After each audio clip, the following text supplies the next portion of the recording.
What's good, everybody? Listen, this episode today that's dropping on the YouTube, hello to everybody, is going to be a different type of coverage. My Warriors are 9-1. I got a lot of passion, a lot of shit I want to get off of my chest. We're going to get right into the video. Just know this is going to be super duper animated. I'm hype. Let's go Warriors. Roll that intro. Bing bong.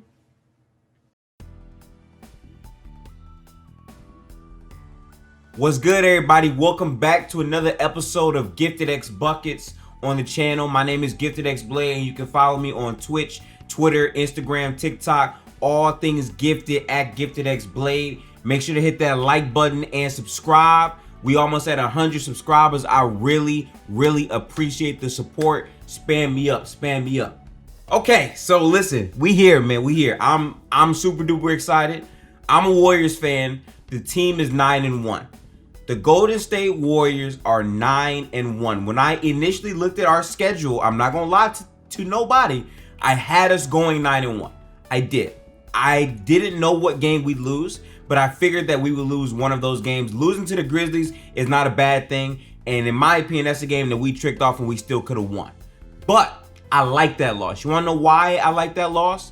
Because losing to that team ensured that we would play better, and ever since that point we've taken better care of the ball and our offense has looked a lot more potent in that stretch. So right now we're 9-1. We're atop the NBA standings. I am loving it. My biggest X factors for us being 9-1, okay?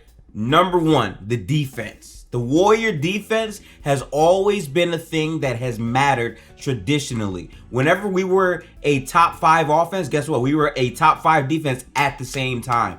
We were able to clamp up, and the amount of versatility guys that we have clamping up, Juan Toscano Anderson, Otto Porter Jr., even Bielitsa being more mobile, Draymond Green being the quarterback of the defense, Stephen Curry playing really good defense to start the season, having almost under a block a game is crazy for a guard. Steph Curry's been playing phenomenal defensively, and everyone's been tapped in and really in the right spaces to make impacts on the game. Gary Payton, another dude, defensively he's been phenomenal. Like, the team defense is a big part of why we're here and why we're going so crazy to start the season.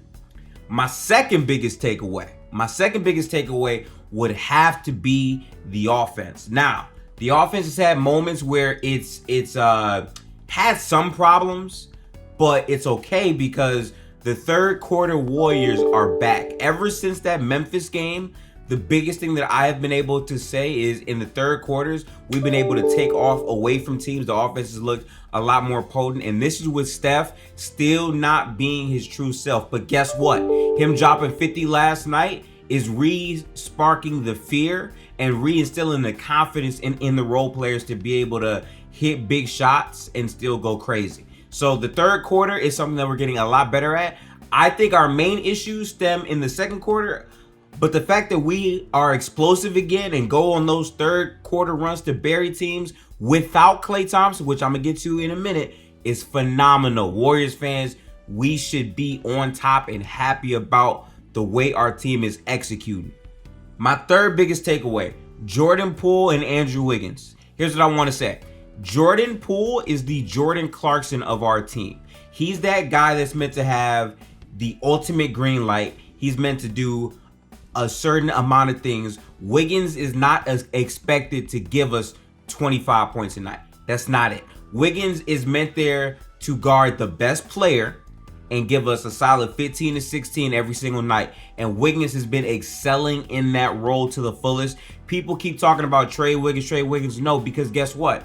All that shot creating ability and points scored, that's on Jordan Poole. Jordan Poole's role, at least right now until Klay Thompson comes back, is to be that guy who takes these shots, who has that green light, and Andrew Wiggins is meant to complement him as a guy who has that same green light defensively. That is the key.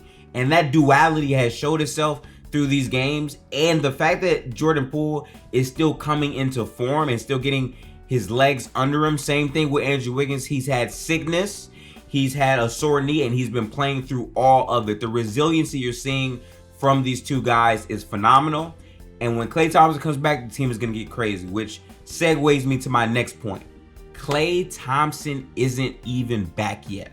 I'm going to say that for all my people in the back. Klay Thompson, all-star, one of the best shooters of all time, is not even in the lineup. And the reason why that's so scary is when Klay Thompson comes back, for one, I believe he'll be better than what he was before that. But also, here's what you gotta really, really look at and assess.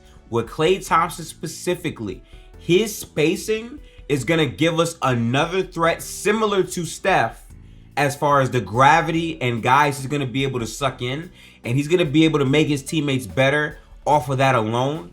Andrew Wiggins and Jordan Poole are gonna flourish having those guys, because the amount of open looks that Steph's already getting now without Klay Thompson is insane. So when Klay Thompson comes back, I don't know how you're gonna really be able to guard this team for a full 48 minutes. There's gonna be a buffet of open shots for the team. And I also predict that our interior attack is gonna be insane with those two guys. Because remember, if you have Steph Curry on the left wing and you have Klay Thompson on the right wing and you have Andrew Wiggins driving down the middle, they're gonna close out on those guys and he's gonna get an open layup. That's what we did for years. You know what I'm saying? So I'm really curious to see what the team looks like when Klay Thompson comes back.